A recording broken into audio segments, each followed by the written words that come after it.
के 12 बजे हैं और घरों के बाहर एक चुड़ैल संतरे का ठेला लेकर घूम रही है। ले लो, ताजे मीठे संतरे ले लो, अभी अभी बगीचे से तोड़ कर लाई हूँ। चुड़ैल सबके घरों के बाहर घूम घूम कर उन्हें बुला रही थी। अरे मिश्रा जी, आज मीठे संतरे नहीं खरीदोगे? एक बार खाओगे तो फिर कुछ नहीं खा पाओगे। ले लो। वहीं मिश्रा जी तो अपने घर के अंदर छिपे बैठे थे। मिश्रा डर के मारे कपकपा रहा था, लेकिन तभी बाहर खड़ी चुड़ैल देखती है कि उसके सामने से एक बाइक सवार आदमी आ रहा था। वाह वाह, दीवाना खुद चलकर खाई में कूदने आ रहा है। अरे ओ बाबू भैया, जरा रुकना तो। चुड़ैल ने जल्दी से घूंघट कर लिया और उसके आवाज लगाने पर बाइक सवार रुक जाता है। वो थोड़ा नशे में भी था। मैडम जी, ये इतनी रात गए आप यहाँ सड़क पर आलू क्यों बेच रहे हैं? जाइए जाइए, घर जाइए, अभी कोई आलू नहीं लेगा। क्या? अच्छा, तुझे ये आलू दिख रहे हैं? हाँ, तो आलू है तो आलू ही दिखेगा ना, संतरे थोड़ी दिखेंगे। लेकिन ये खास आलू हैं। इन्हें खाओ तो ऐसा ही लगता है जैसे संतरे खा रहे हो। जरा खाकर तो देखना। है? ऐसा क्या? अरे वाह, फिर तो लाओ दो, अभी खाकर देखता हूँ। वो आदमी संतरे को आलू समझकर खा लेता है और बेहोश हो जाता है, और तभी चुड़ैल जोर जोर से हंसने लगती है। मिल गया मेरा अगला शिकार। चल, तूने तो खा लिया, अब मैं आज तुझे खाकर अपना पेट भरूंगी। चुड़ैल उस आदमी को लेकर गायब हो जाती है। साथ साथ उसका संतरे का ठेला भी गायब हो जाता है। वहीं मिश्रा जी अपने घर की खिड़की से ये पूरा नजारा देख रहे थे। चलो अच्छा है, उस बाइक वाले के चक्कर में कम से कम मैं तो बच गया। कुछ और दिन मिल गए जीने को। उफ, न जाने कब तक ऐसे डर डर कर जीना पड़ेगा। पूरा मोहल्ला ही इस संतरे बेचने वाली चुड़ैल की वजह से परेशान था। वो हर रोज आती थी और किसी न किसी को अपने संतरे खिलाकर गायब कर देती थी। वहीं शहर में ही एक राधिका नाम की लड़की भी थी। वो सुबह सुबह उठती है और अपने छोटे से घर के बाहर बने बगीचे में आ जाती है। वहां बहुत सारे संतरे के पेड़ लगे थे। वाह, सुबह सुबह उठते ही अपने प्यारे पेड़ों को देखकर दिल खुश हो जाता है। तो क्या हुआ अगर मैं अकेले रहती हूँ तो? कम से कम मेरे साथ मेरे ये प्यारे पेड़ तो हैं। चलो अभी सबको पानी पिला देती हूँ। राधिका को अपने संतरे के पेड़ों से बहुत प्यार था। वो हमेशा अच्छे से उनकी देखभाल करती थी।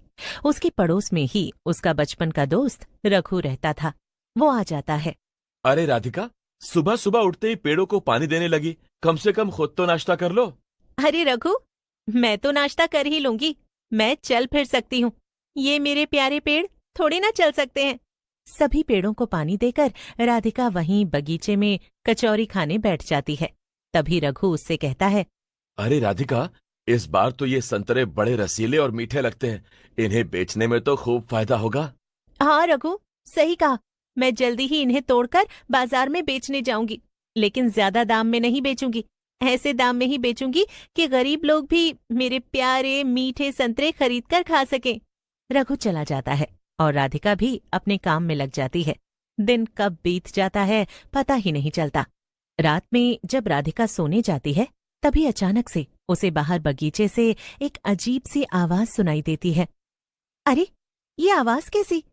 लग रहा है कोई वहां पर है। अभी जाकर देखती हूँ। जैसे ही राधिका बाहर जाकर देखती है तो उसके होश उड़ जाते हैं।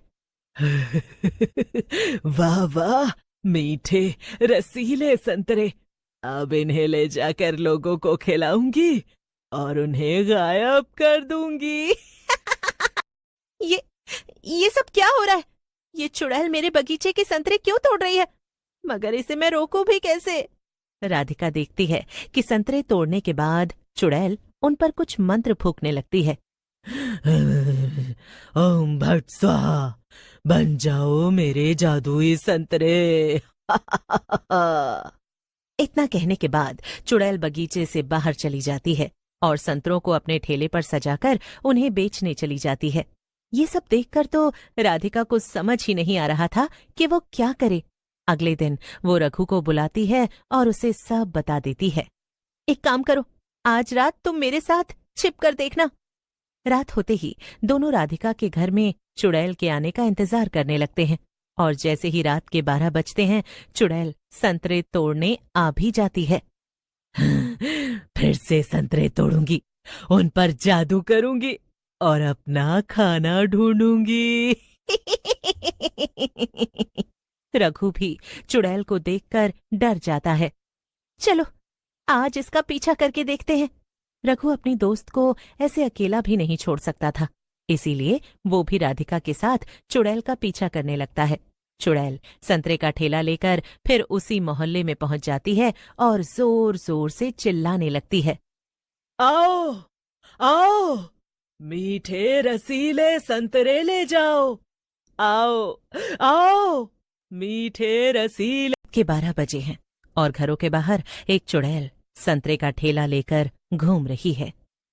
ले लो, ताजे मीठे संतरे ले लो, अभी अभी बगीचे से तोड़कर लाई हूँ। चुड़ैल सबके घरों के बाहर घूम घूम कर उन्हें बुला रही थी। अरे मिश्रा जी, आज मीठे संतरे नहीं खरीदोगे? एक बार खाओगे तो फिर कुछ नहीं खा पाओगे। ले लो। वहीं मिश्रा जी तो अपने घर के अंदर छिपे बैठे थे। मिश्रा डर के मारे कपकपा रहा था, लेकिन तभी बाहर खड़ी चुड़ैल देखती है कि उसके सामने से एक बाइक सवार आदमी आ रहा था। वाह वाह, दीवाना खुद चलकर खाई में कूदने आ रहा है। अरे ओ बाबू भैया, जरा रुकना तो। चुड़ैल ने जल्दी से घूंघट कर लिया और उसके आवाज लगाने पर बाइक सवार रुक जाता है। वो थोड़ा नशे में भी था।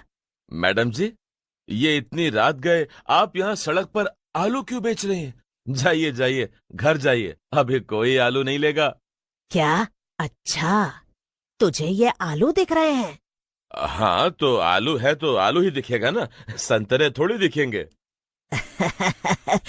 लेकिन ये खास आलू हैं। इन्हें खाओ तो ऐसा ही लगता है जैसे संतरे खा रहे हो। जरा खाकर तो देखना। है? ऐसा क्या? अरे वाह, फिर तो लाओ, दो, अभी खाकर देखता हूँ। वो आदमी संतरे को आलू समझकर खा लेता है और बेहोश हो जाता है और तभी चुड़ैल जोर जोर से हंसने लगती है। मिल गया मेरा अगला शिकार। चल, तूने तो खा लिया, अब मैं आज तुझे खाकर अपना पेट भरूंगी। चुड़ैल उस आदमी को लेकर गायब हो जाती है। साथ साथ उसका संतरे का ठेला भी गायब हो जाता है। वहीं मिश्रा जी अपने घर की खिड़की से ये पूरा नजारा देख रहे थे। चलो अच्छा है, उस बाइक वाले के चक्कर में कम से कम मैं तो बच गया। कुछ और दिन मिल गए जीने को। उफ, न जाने कब तक ऐसे डर डर कर जीना पड़ेगा।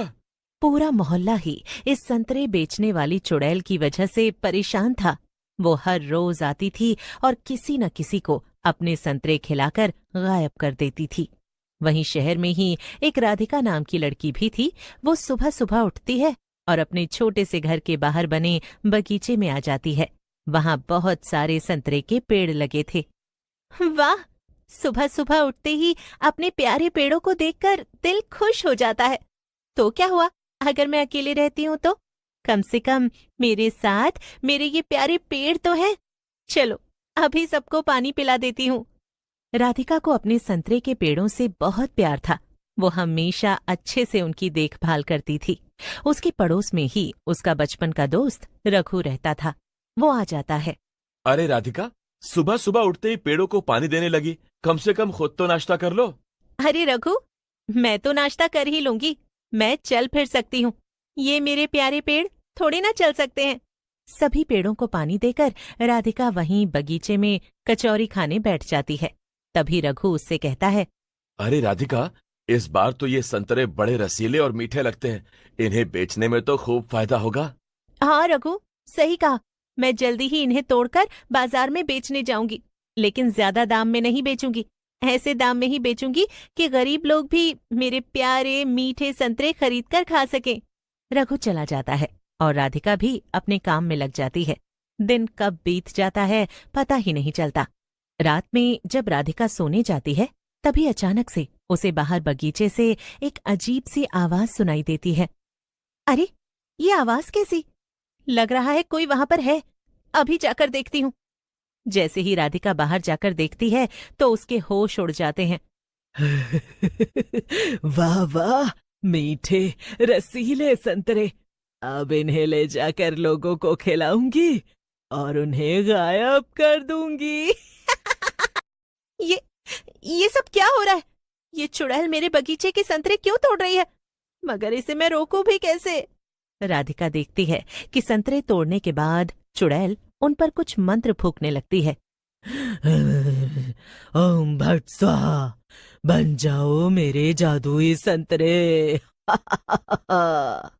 इतना कहने के बाद चुड़ैल बगीचे से बाहर चली जाती है और संतरों को अपने ठेले पर सजाकर उन्हें बेचने चली जाती है। ये सब देखकर तो राधिका को समझ ही नहीं आ रहा था कि वो क्या करे। अगले दिन वो रघु को बुलाती है और उसे सब बता देती है। एक काम करो, आज रात तुम मेरे साथ छिप कर देखना। रात होते ही दोनों राधिका के घर में चुड़ैल के आने का इंतजार करने लगते हैं और जैसे ही रात के 12 बजते हैं, चुड़ैल संतरे तोड़ने आ भी जाती है। फिर से संतरे तोड़ूंगी, उन पर जादू करूंगी और अपना खाना ढूंढूंगी। रघु भी चुड़ैल को देखकर डर जाता है। चलो, आज इसका पीछा करके देखते हैं। रघु अपनी दोस्त को ऐसे अकेला भी नहीं छोड़ सकता था, इसीलिए वो भी राधिका के साथ चुड़ैल का पीछा करने लगता है। चुड़ैल संतरे का ठेला लेकर फिर उसी मोहल्ले में पहुंच जाती है और जोर जोर से चिल्लाने लगती है। आओ आओ, मीठे रसीले संतरे ले जाओ। आओ आओ, मीठे रसीले